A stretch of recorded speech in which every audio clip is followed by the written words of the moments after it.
है। अब कितना बड़ा लॉस हो रहा है ये देखने वाली बात है। वैसे इसके ऊपर पॉलिटिकल रिएक्शंस भी आने शुरू हो गए हैं। आपको सुनवाते हैं कि इस पर बीजेपी, जेडीयू और एनसीपी ने क्या कहा।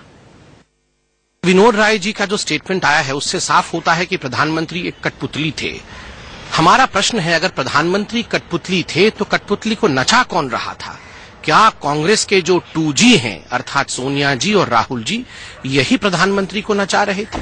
क्या इन्हीं के इशारे पर प्रधानमंत्री चुप थे और देश को इतना क्षति हुआ? ये बहुत बड़ा प्रश्न है और देश उत्तर ढूंढ रहा है। ये न्याय उचित नहीं है और नैतिकता के विपरीत है। अगर उस समय इस तरह का दबाव उनके ऊपर आया था या वो इस बात को मान रहे थे कि प्रधानमंत्री की जानकारी में सारी घटनाएं हो रही हैं, तो उस मामले को भी उनको अपनी रिपोर्ट में उजागर करना चाहिए था या बताना चाहिए था। विनोद राय जी ऐसा लगता है कि थोड़ा सा पॉलिटिशियन की तरह मैंने बिहेव कर रहे हैं। भले रिटायर हो गए हैं लेकिन उनको किताब लिख करके अभी जो जितना वो बोल रहे हैं उससे उनको लगता है कि जैसे उनका कुछ बहस। मनमोहन सिंह जी तो बहुत कुछ जानते हुए भी बोल नहीं सकते थे, क्योंकि जो है वो कई सत्ता के केंद्र थे, सुपर प्राइम मिनिस्टर अलग से थी, फिर प्रधानमंत्री जी तो एक कठपुतली की भूमिका में रह गए थे, तो इसलिए जो है वो सारी चीजें होती रही और वो देखते रहे।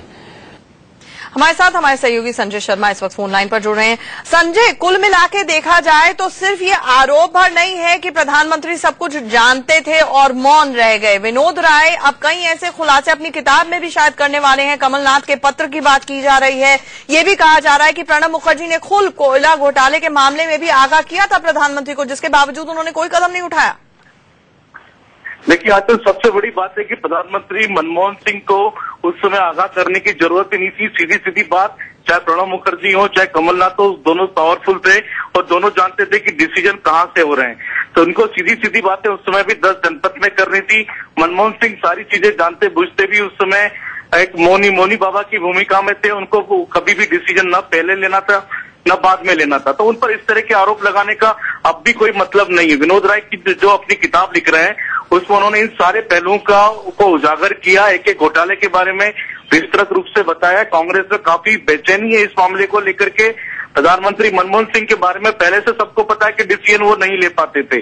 सारे डिसीजन 10 जनपद से हो रहे थे। कमलनाथ ये बात बखूबी जानते थे, वो तो देख ही रहे थे सरकार में किस तरीके के डिसीजन हो रहे हैं। उनको ये सारी बातें प्रधानमंत्री लेकिन संजय इससे पहले जब संजय बारू की किताब आई, नटवर सिंह की किताब आई, पराग की किताब आई, तो ये कहा गया कि ये चीप पब्लिसिटी स्टंट है। लेकिन यहाँ पर विनोद राय जब अपनी किताब लिख रहे हैं तो सिर्फ किताब नहीं है बल्कि उनके पास तो सारे प्रूफ होंगे, क्योंकि वो तो कैग रह चुके हैं।